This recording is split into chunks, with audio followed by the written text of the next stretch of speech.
I'm making this featherboard out of construction lumber. I actually already have a featherboard, but I wanted to make one out of wood to see if that would be less likely to mar up the work pieces as I'm pushing them through the saw. The first step was cutting out a more manageable piece that I could mill up before trimming down to the shape of the featherboard.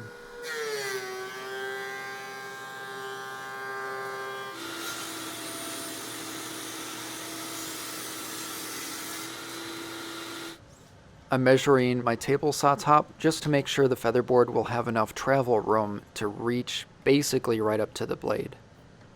Once I knew the dimensions, I drew out the shape I wanted on the chunk I milled up, and then cut out the featherboard piece.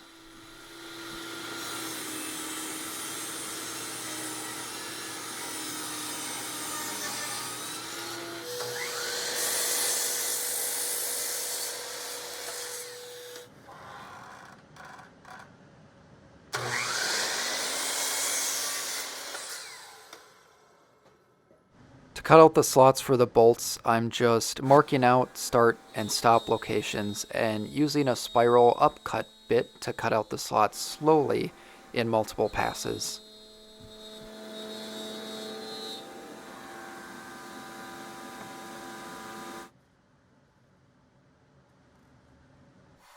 To cut out all of the feathers or fingers at the end of the featherboard, I'm just marking out about every 1/4 inch, and I'm going to be cutting this out with a bandsaw.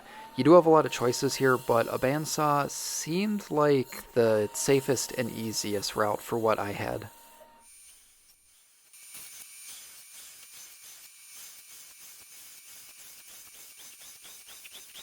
As you can see, all the fingers flex, which is what we want. So I took it over to assemble, and this is where I realized the slots I cut out. They're actually too small. I thought these were 1/4 inch bolts. I was wrong, they're larger. So I took it back over to the router table, and it may look like I'm going in the wrong direction here, but I'm actually widening the slots on the back, so the back of the router bit is actually doing the cutting.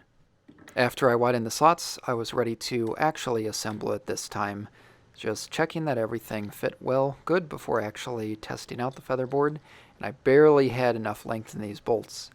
But then I took it over and just set it up on my table saw, making sure I had the right amount of pressure, and then went for a test cut. This is the first featherboard I made, and I gotta say, I was pretty impressed by how strong of a hold it had. So once I actually had it set up, I went for a test cut, and I was pretty surprised actually. This went very smoothly. It seemed much better than any plastic featherboard I used. So I think I'll be making more wooden featherboards in the future.